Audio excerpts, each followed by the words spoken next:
Hey there, y'all. Well, I don't know whether any of you might have known, but July 1st is a very important day for a lady who was born 64 years ago. And of course, she died when she was 36. So she would have been 64 today. That being Princess Diana.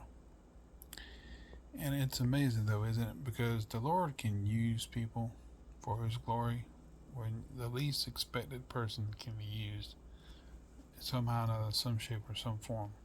And we've seen it throughout all history how the Lord used even those who wouldn't believe in Him to those who would believe in Him, you know?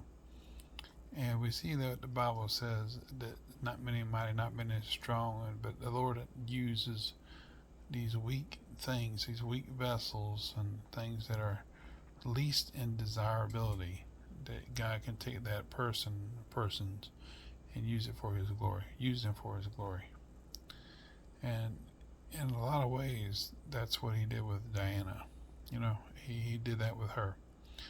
Here we are with a woman born in 1961 who grew up to be a princess, the Princess of Wales, possibly a forerunner for a queen. But I don't think she actually wanted to be a queen. She said she'd like to be a princess of people's hearts. And I think that's what she did. She did it really well. I mean, she didn't drink, she didn't smoke. She was a virgin, from what we understand. Did that make her perfect? No, I'm not saying that one bit. I didn't say that made it perfect. But she, the lifestyle that she lived, though not perfect. I mean, she had problems. She did things with a guy that she shouldn't have done things with, and eventually Dodie off had. Things like that. But but at least she didn't marry him, and she denied him. She turned him down actually. The night before they got in her car wreck, and she died. And he died. So that's a good thing because she didn't want to have any uh, backfire on her regarding the future King of England. Her son. So it's pretty awesome how God uses things, the weak and beggarly things, for His glory, and that's exactly, I think, what He did with Diana. He just took her, and this girl, this young lady, and He took her for His glory and used her to show His grace and His love and His kindness and compassion. And you got quotes from her and things like that. What she said in Panorama with Martin Bashir, how that she'd want to go running to those who were in need, and as they would call it, she would go running, things like that. And so she wanted to be the hero for those who were more vulnerable, and she wanted to run to them and make sure they were saved. And that's just something that a lot of people these days don't have. You don't see that a lot these days. Compassion for others, and these types of things were and are who we should be as children of the Lord, or of God rather. This is who we should be, full of compassion, mercy, and grace, meekness.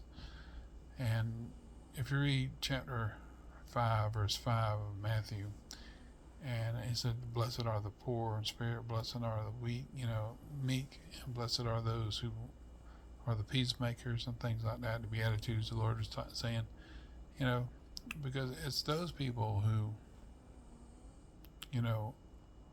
want God's will to be done. And even though you didn't hear Diana say a whole lot, or even probably anything about the Lord Jesus, I don't know for 100% certain that she wasn't a believer in Jesus Christ, or she was, or was not. But a lot of things kind of, in a way, kind of revealed her kindness, her compassion, and her mercy as one being used of Him, even though she might have had a hard time accepting Him or whatever. I don't know. I don't know that 100% surely that she was of the faith or whatever, but you can see how the Lord used her, and you can see the compassion that she had on others, taking children to herself and patting them and brushing their hair back, and just being really tender with them. And she had a lot of practice at doing that. She was, like, of course, a nanny, and she she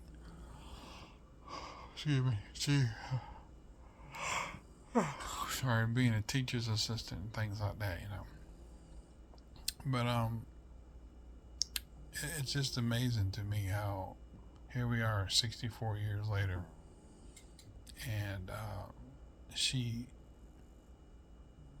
she didn't want to use that role or her position to have people bow down to her and stuff like that. She used that role to her advantage. She learned how to use it to being a royal, to having that name, and being the mother of the future king for her own advantage. And she used that platform to uh,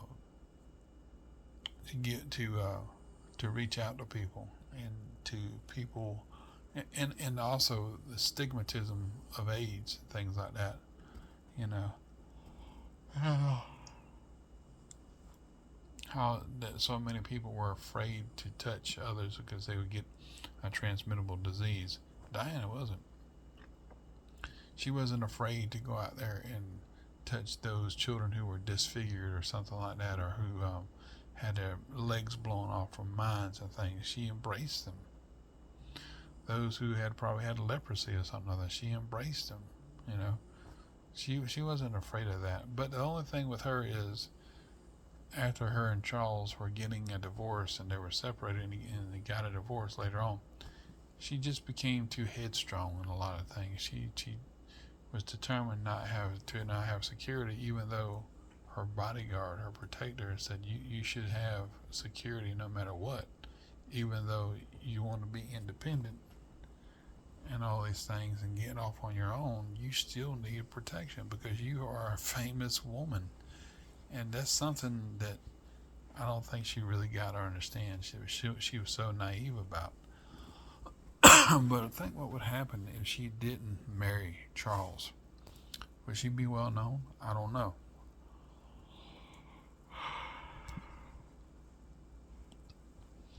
She wouldn't have been able to have that platform and do what she had done.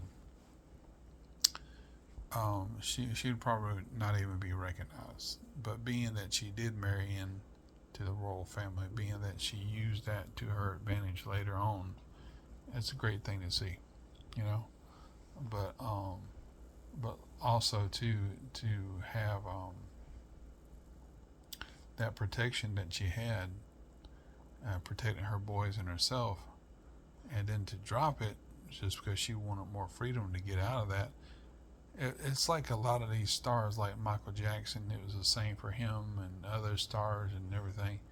They go out here and they make a name for themselves, and then when people get around them and they get too close, they start getting nasty and testy and everything, and they want freedom. They want to get out of that, especially with their fans. They get all testy and that. But Diana didn't do that so much. She didn't do that. She embraced people.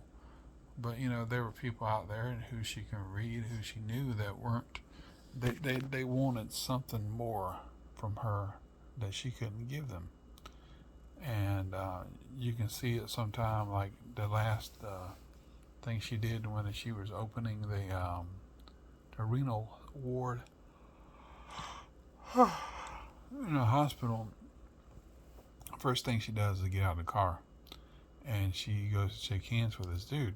And she's shaking hands, and the dude doesn't let her hand go for a minute or so, and she's trying to get her hand out of his hand, and she gives the camera a look like, okay, look at this dude trying to take my hand.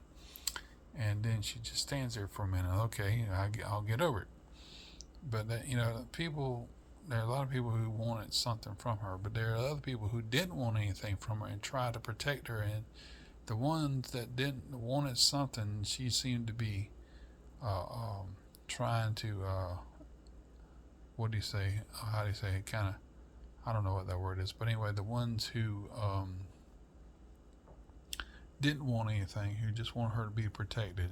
Like Colin Tibbet, who was a driver. Uh, I don't know about Paul Burrell, because maybe so. Well, actually, yeah, maybe him. And of course, Ken Wharf, things like that. People like that. They try to protect her. Of course, her own sons too. And they try to just say, hey, look, you need protection. You need to be careful because of the popularity that you have exuded, just being yourself, just being a person who goes out here and cares about people and tries to take care of others and try to be that person that fills in the gap and try to protect others, try to be compassionate and kind to them and meek. They see that about you. They see your beauty and they see all these great and wonderful things about you, and they want a piece of you. And some people don't know, but the others who do want a piece of you, Diana, you just don't understand. They want a piece of you so bad they would do anything come short of freaking killing another person for you. So you got to be careful what you're doing. She didn't listen. Especially when it comes to going in a Mercedes with a drunk guy and Dodie and Trevor Reese Jones and stuff like that. She didn't listen. Trevor Reese, he put on his seatbelt, and Diana didn't, evidently, and neither did Dodie. And so it seemed everybody on the left side of the car was killed instantly, and Diana wasn't. Then she died, and Trevor Reese Jones, he didn't die. But it seems like a miracle that the Lord would have let Diana live for a short time. But I think what it was, and even with other things that you see in the world, that the Lord allows people to do certain things, and a lot of times it gives Him the honor and the glory, whether they know it or not. And that they, how am I trying to say this? Like President Reagan wasn't the best guy in the world, but he was one of the more famous presidents. The Lord let him live for a reason and do what he did for a reason. Just like he's doing with Trump, just like he did with President Lincoln, just like he did with other people. The Lord, for such a time as that, Hadassah, the Jewish, who became Esther, she lived and did things for a certain time and a certain reason, and the Lord used her to even come before the king unsummoned. Talking about somebody like Diana, she was like the first Diana, man. She was the proto Diana, to do what she did. And people just, I don't think, realize that so much. They don't realize that the Lord can use any time, any situation, any circumstance and bring glory to Himself just by the sheer kindness and reaction that other people have to others. And that's what she did. That's what He did with Princess Diana. He used her for a certain time, for a certain reason. And once that time was gone, He took her home. And I hope and pray that she was saved. I hope and pray that that was the situation. Yeah, He took her away from her boys, but God has a plan and purpose for all things. And I got chocolate all over my darn underwear. Not my underwear, but my shorts. Golly, chocolate bar must have melted on me. But anyway, you can see the things that the Lord used her in and did with her and things like that. And it amazes me too that she didn't see a racial barrier. She didn't see blacks inferior to whites or whites superior to blacks. She even dated a Muslim man, of all people. She dated him. She even turned him down too. She was like, we're not getting married. Nope. Things like that. So because she didn't want to have her sons to be questioned and everything, and have it brought up that she married a Muslim. I don't think that she didn't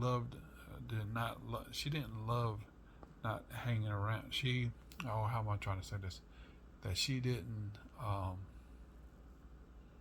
what's that word? She didn't think of him any less because he was a Muslim.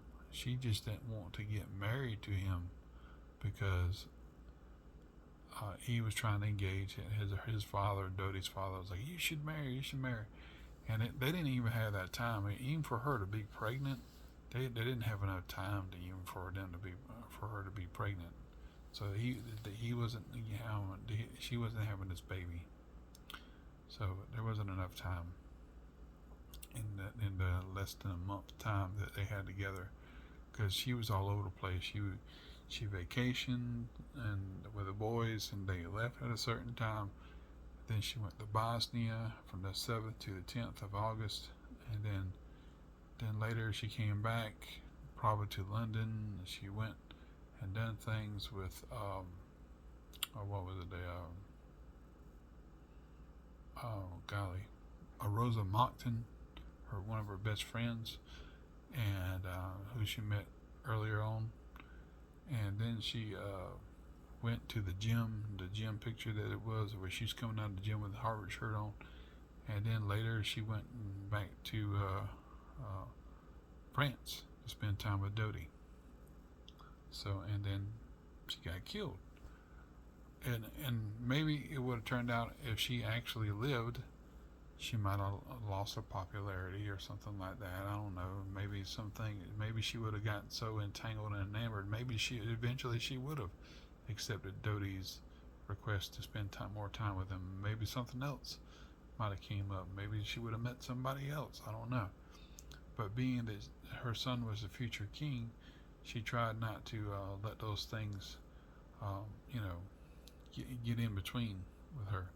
And you can see Rosa Mockton when she talks about her and everything. That's kind of what she seems to be suggesting, that she wanted her boys to be the front and center part of her life. And so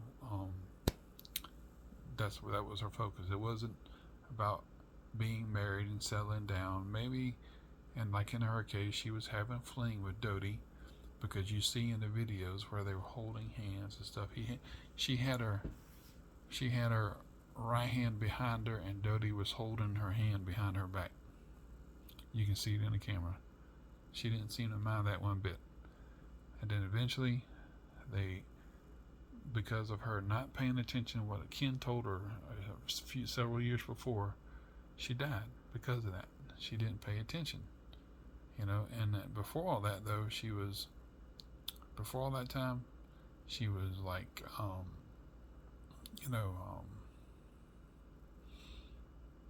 wearing a seatbelt when she was just a young girl. She got in the car, and cameras were following her everywhere. When she was dating Charles, she got in the car and put her seatbelt on first thing. But when she got older, she got more famous and everything, and even she did wear a seatbelt. This time around, you think to yourself, and all these other times she's wearing a seatbelt, why didn't she wear a seatbelt that time? Why? It could have possibly saved her life. She might have been hurt from it, but it could have possibly saved her life. There was more of a chance it would save her life than it would if she had died without it. Dodie didn't wear one. Evidently, Andre Paul didn't wear one. Diane didn't wear one. But I think Trevor did. I'm not sure. But even at the fact that she didn't wear it, and Trevor, even if Trevor didn't wear a seatbelt, them are the only ones that lived, and Diana lived for a certain time until she passed away. Because her heart, the aorta part of her heart, there's a tear in her pulmonary artery. So her heart had had smacked against something so hard because of the impact that it tore a hole, and she started bleeding out. But anyway, and she couldn't breathe because of it. And it just seems that if she had wore that seatbelt, she might be alive today. But that, even at that, God designed that for a reason, and that he want her to suffer? Did he want anybody? Does he want anybody to suffer? I don't think so. But for that time, for that, for such a time as that, she um, didn't wear a seatbelt. Neither did Dodie. So there's a purpose and a reason for everything. So I'm hoping and praying that she would be, with the Lord. But even if she's not, she the way that she portrayed herself, I wouldn't want to think that she isn't. The way that she portrayed herself, the way she showed kindness and mercy, the way that she showed grace unto others and stuff like that, I think in a lot of ways that the Lord looks favorably upon that. And we don't know the whole situation. We don't have all the 100% proof facts, but we have most of the evidence. You see what I'm saying? That shows she was that kind of person. She wasn't a fake about it. I don't think she was fakish about it. I think from what we saw on the videos and stuff and on the TVs, that she actually felt that way. It was genuine. It was how she was brought up, how she raised her, how she grew up. But did she see that from her mother or father? I don't know. But the only thing she did see was them fighting, and of course John had got sole custody of her, and Charles and the two sisters. Probably at this time though, the two sisters were just a bit older, so it was mostly Charles and Diana, and I think Sarah was just a tad older than Diana, so was Jane. So anyway, I don't know. I just thought I'd share that real quick because it just seemed to me that there's nothing that the Lord can't use. There's nothing that He can't do, and it just reminds me too that the weak and beggarly things are what God uses, and to confound those who think they're wise, used as the foolish things to confound those things that are wise. Kind of like what it says here in Matthew chapter 5, verse 5. It says, "Blessed are the meek, for they shall inherit the earth. Blessed are they which do hunger and thirst after righteousness, for they shall be filled. Blessed are the merciful, for they shall obtain mercy. Blessed are the pure in heart, for they shall see God." Again, I don't know 100% if Diana was a Christian. I don't know that. I don't think none of us know that for certain, unless those who have heard her before in her own words, in her own mouth, say it herself. But you would hope so. You would think maybe she was. Even though at the end there, toward the end, she was relying on psychic mediums and stuff like that to tell her future. I mean, to me that's a bit ridiculous. Again, there was crazy things she did, stuff she shouldn't have done. But we all do that, don't we? We all make those mistakes. We all fall short. And here's another verse. Here we are in 1 Corinthians. It says, "But unto them which are called," verse 24, "called both Jews and Greeks, Christ the power of God and the wisdom of God, because the foolish things of God is wiser than men, and the weakness of God is stronger than men. For ye see your calling, brethren, how that not many wise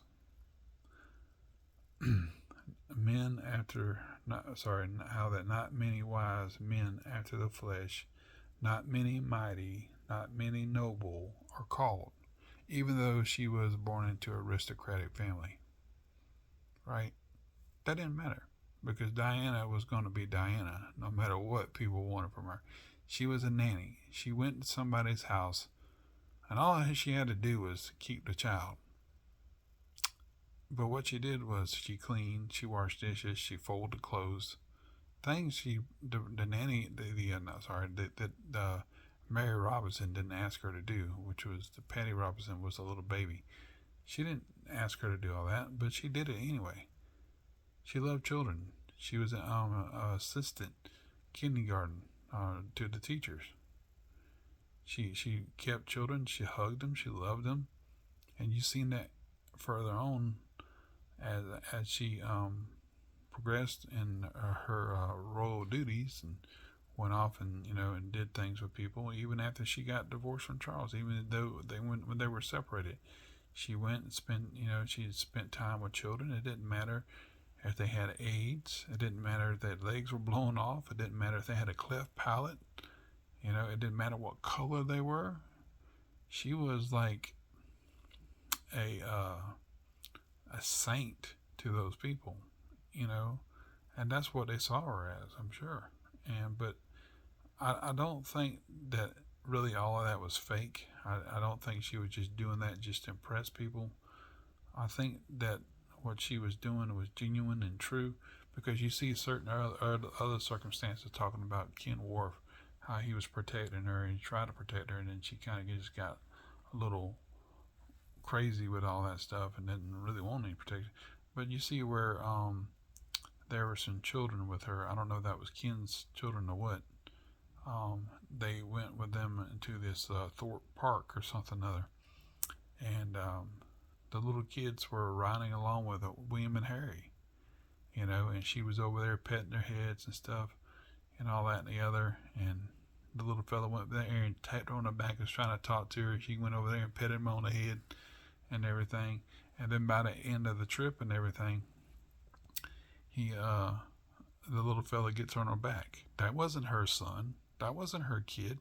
But still, she rode him around on her back like a mother, just like a big sister even. That wasn't her kid. Harry and William were her children. But she treated those children like they were her own. And you can read Proverbs 31, man. It just kind of gives you the impression of a good wife. And I think that's what she really wanted to be to Charles. But Charles didn't let her. Charles kind of pushed her away. And once they were divorced and everything, and all that and the other, he kind of felt bad about it, I'm sure. Despite what the media said, despite the misunderstandings back in 1996 when they were finally divorced, all that video that they made with Martin Bashir, she made, and because he took her and took advantage of her, but finally it came out that he was taking advantage of her, lying to her, showing her false checks and stuff. And if she knew the truth, she wouldn't have said those things. I don't think also too that the royal family was all that bad. I don't think they were bad and all that stuff.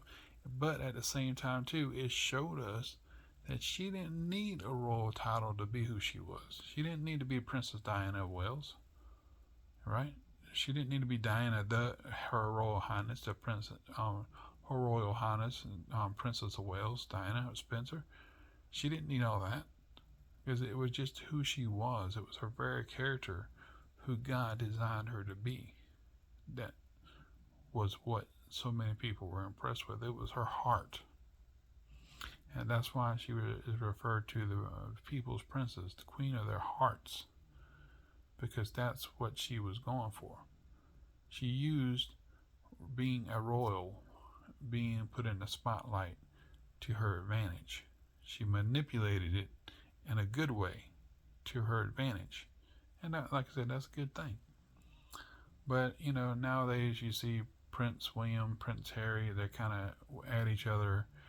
Prince Harry decided he wanted to do what his mother had taught him and just go for doing those things which didn't have to do with being part of the royal duties and royal life, because he was the second in line, and at the time, before the kids, so he wasn't going to come to the throne to be a king or anything like that. So it would be the next his children and their children, and everything like that, his line.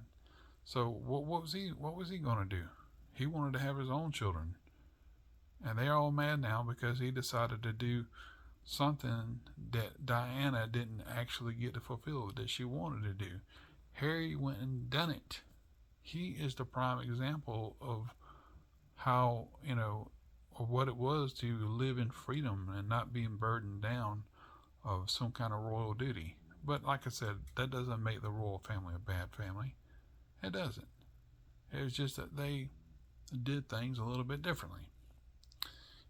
They were stoic about a lot of things. But you see too, you can see also how Harry before he left, before Queen Elizabeth died, and everything, because he was already gone before she died.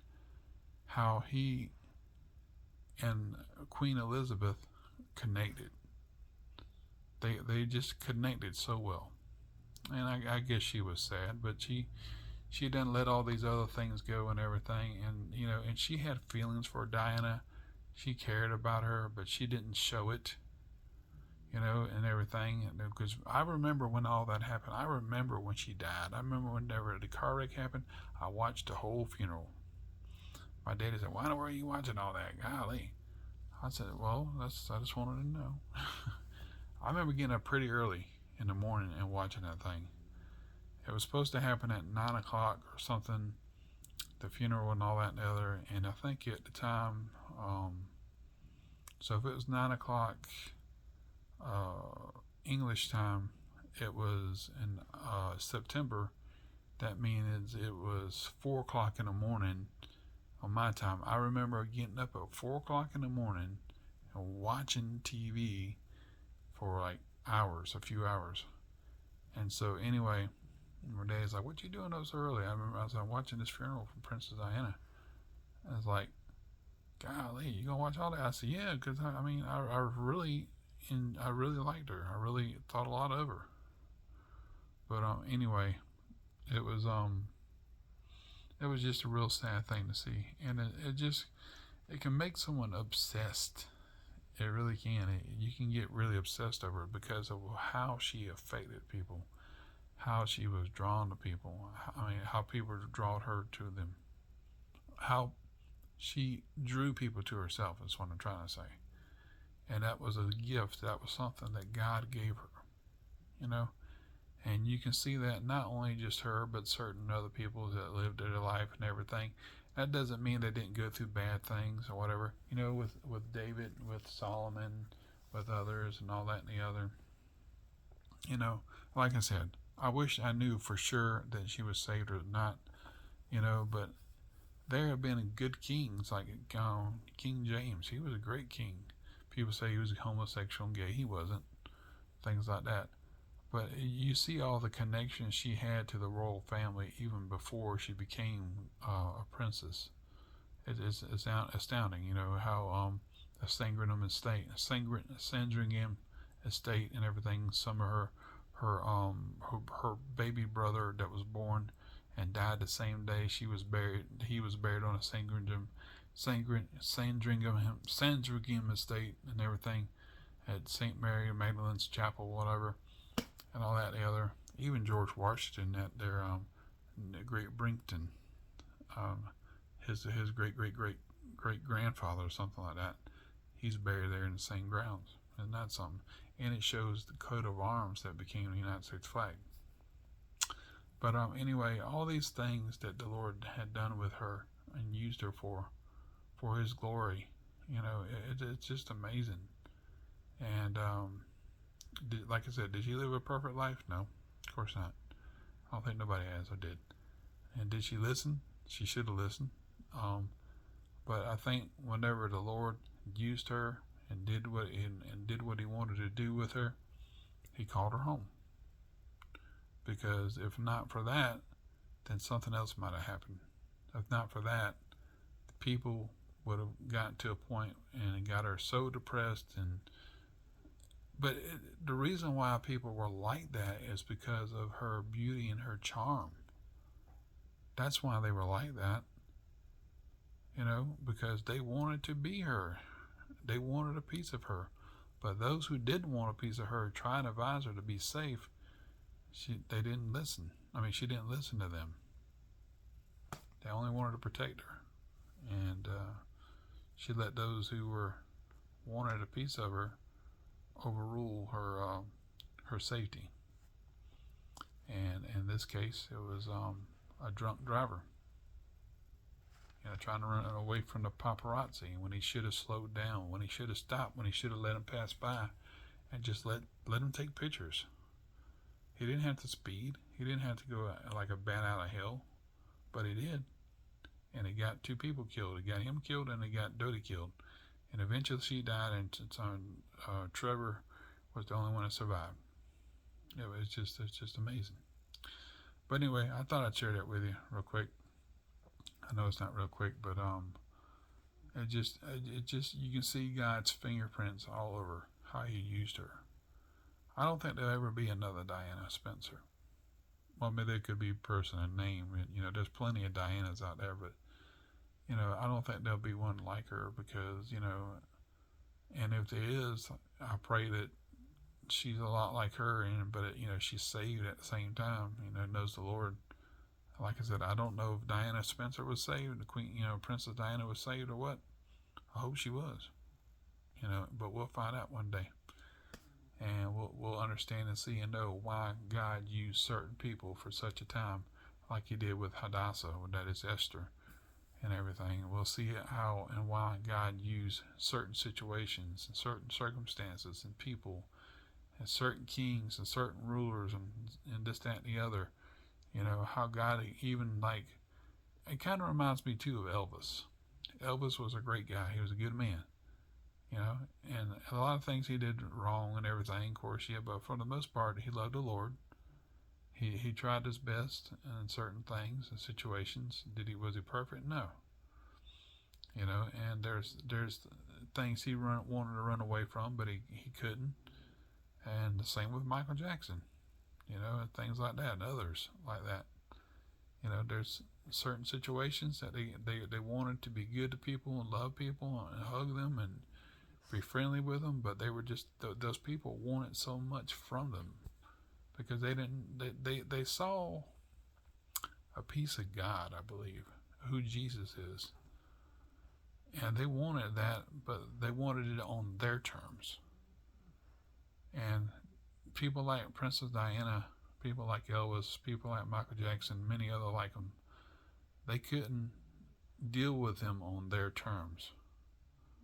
They had to deal with him on on the terms of which they wanted to want a piece of them. They had to deal with them the best way they could and for their own protection and safety.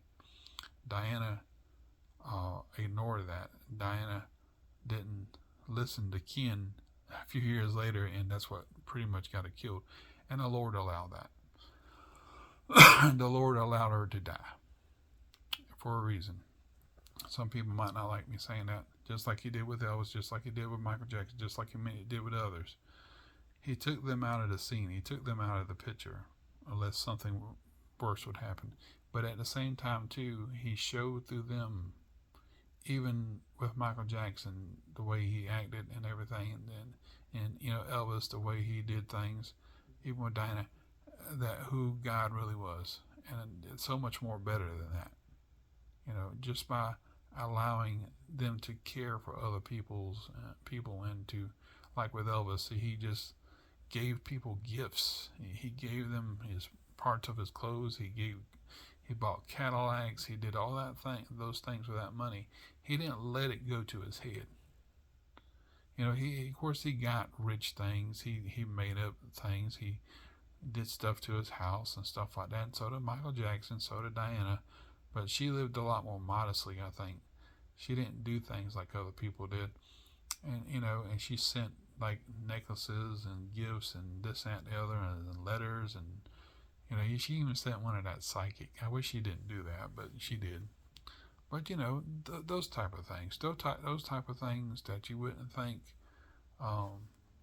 anybody else would give. Diana did. She had there was a little Rosa Monckton's little child, and she was holding it after it got baptized. It had Down syndrome. That became her godchild. And there's videos on there now. If you go to Rosa Monckton's thing, I forgot her name, whatever, but she has Down syndrome. Imagine if Diana were alive today, and she were spending time with Rosa and her daughter. Them two she would be all over Diana, and Diana would be all over her. Diana didn't know a stranger. But whenever somebody came around her and was pushy with things, and whenever somebody came and shook her hand, like that time when she went to if I repeat this, I'm sorry, that time she went to the hospital, the renal ward, and everything, she gets out of the car, she's wearing that lime green looking suit or whatever, that two-piece thing or whatever she's wearing. She goes to shake the dude's hand, and the dude won't let go. And she tries to pull her hand. She takes her hand and kind of makes it into a wedge and pulls it out, then wipes it on her, and kind of gives the camera like a look like, okay, he's getting silly, you know.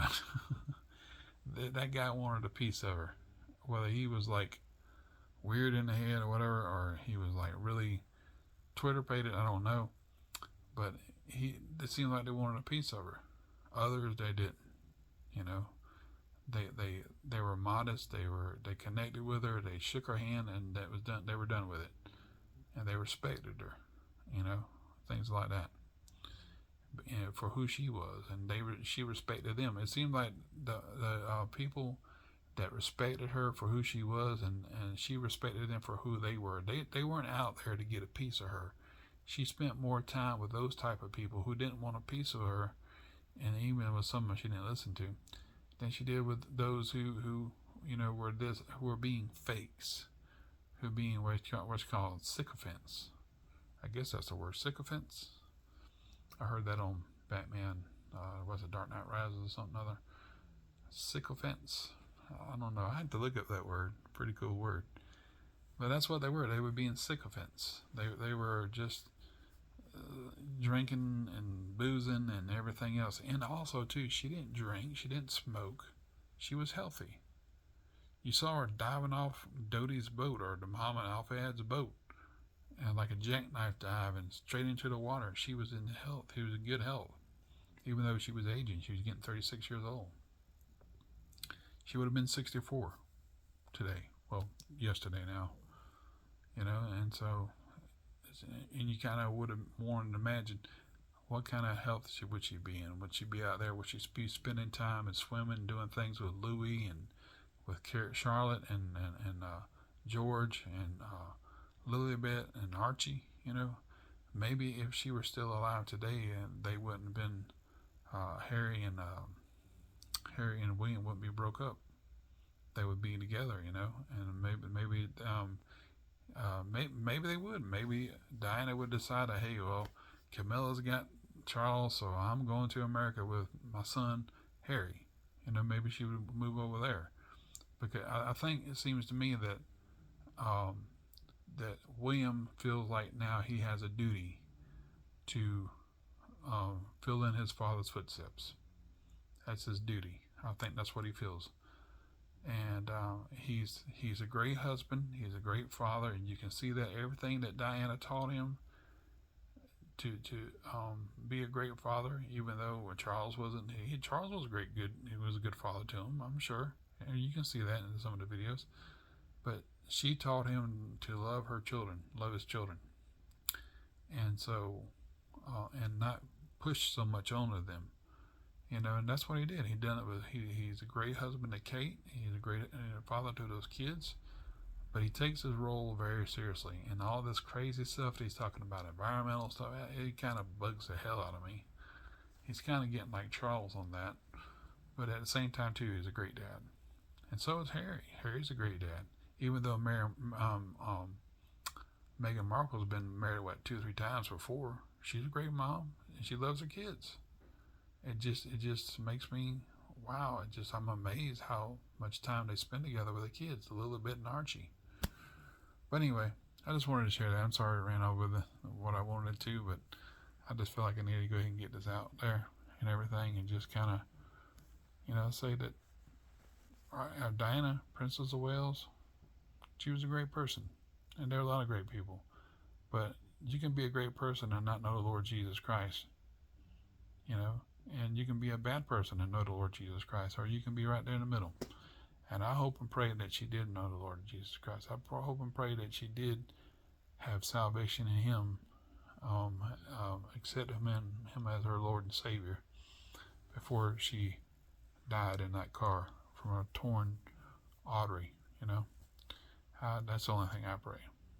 And I pray that Prince William would be a better man and a better father, remembering to be more like his mom, and also to that him and his family would know who it was that designed her to be that way, his mother to be that way, and that was God. That was because of Jesus Christ. Anyway, that's all I have to say. We'll see y'all later.